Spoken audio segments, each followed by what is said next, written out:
Today I'm going to talk to you about why parents should not spank their children. Spanking children can be detrimental to their well-being.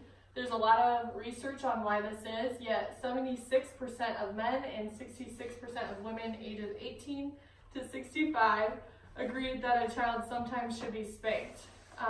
But physical discipline is slowly declining as some studies reveal lasting harms for children. So what is spanking? Spanking is the use of physical force with the intention of causing a child to experience pain but not injury. It can also be characterized as slapping a child across the buttocks, usually with a bare hand. It's also described as being a form of corporal punishment. So why do parents turn to spanking? Parents who spank their children tend to see it as an important, effective, and useful tool in teaching kids how to behave. For many parents, corporal punishment is viewed as a personal decision with merits. So they feel that it is an effective way to make children listen. They may have experienced it as a small child and they don't have negative views on it, or they feel that nothing else seems to work. Parents who choose spanking also view it as a way to show authority and to teach discipline. So spanking can lead to child abuse. It's easy for a frustrated or angry parent to cross the line from spanking to child abuse. Sometimes it's hard to decipher between the two, especially when a parent gets escalated. I added in a quote here on the slideshow from a child protective services worker in the state of Arizona who works in an emergency room. She stated that the majority of the physical abuse cases that we see with injured children coming into the emergency room is from a parent who has lost control when they were hitting or spanking. The child didn't respond the way the parent wanted, for example, and the parent was so angry it just got out of control. Spanking also leads to a lot of psychological effects on children. There was a study done at the University of Michigan. It shows that children who experience spanking have mental health problems in adulthood. Those can include suicidal ideations, which then lead to suicidal attempts, binge drinking or alcoholism, and illegal drug use. Spanking can also produce both short-term and long-term negative effects. Those can include low self-esteem, worsening behavior problems in the future, fractured parent-child bonds, cognitive impairment, and also intelligence. I'll touch on these throughout the rest of the presentation as well. A study that was done in 2009 showed that kids who had parents that spanked had lower IQs, and then they were retested 4 years later. Those IQs were lower than the parents or the children who had been spanked. Experts theorize that this is because stress level impacts a child's ability to learn and retain information, and a child who is spanked has higher stress and anxiety levels as they fear when they may be spanked next. Not only can spanking affect the child, but it can also affect the parent who is doing the spanking. A lot of the time, repercussions of spanking when it comes to the parent is that they'll feel a lot of guilt in the aftermath of spanking. I touched on this before, but spanking can damage attachments. Children view adults or parents as the one person who's supposed to be safe, steady, and dependable. And after spanking, they can now be seen as unpredictable and unstable. So that in turn can lead to those insecure attachments in relationships, and those can also be an indicator of future problem behaviors and conditions. So spanking can teach that aggressive behavior.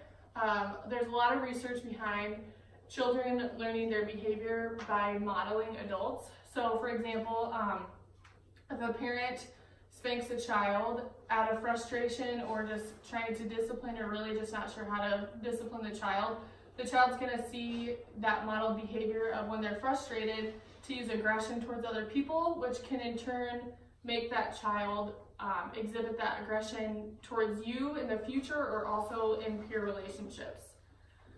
There was a study done that monitored about 5,000 children from 20 large U.S. cities between the age of 1 and 9 years old. It found that children who were spanked more than twice a month were more aggressive at future surveys. There was another study that was done that showed that children who experienced repeated spankings or corporal punishment, that correlated with showing even more aggressive behavior. So spanking also leads to that more misbehavior.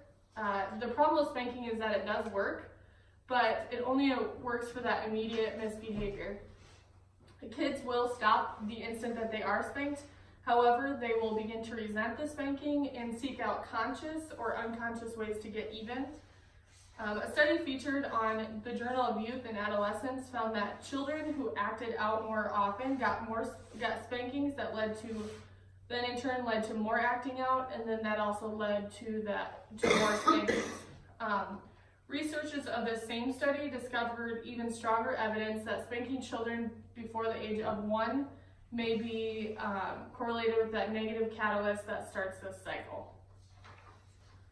So what are some alternatives to spanking, or things that we can do for discipline or when we're feeling frustrated with our children? The first one is timeout. Placing a child in timeout can be a much better alternative when it's done correctly.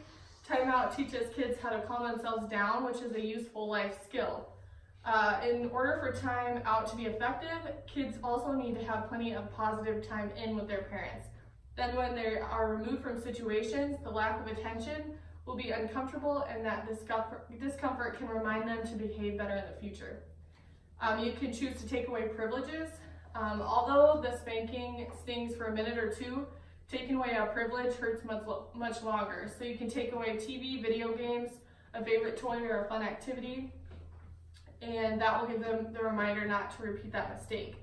It's important when you do this to make it clear when the privileges can be earned back. For example, you've lost the TV for the rest of the day, but you can earn it back tomorrow by picking up your toys.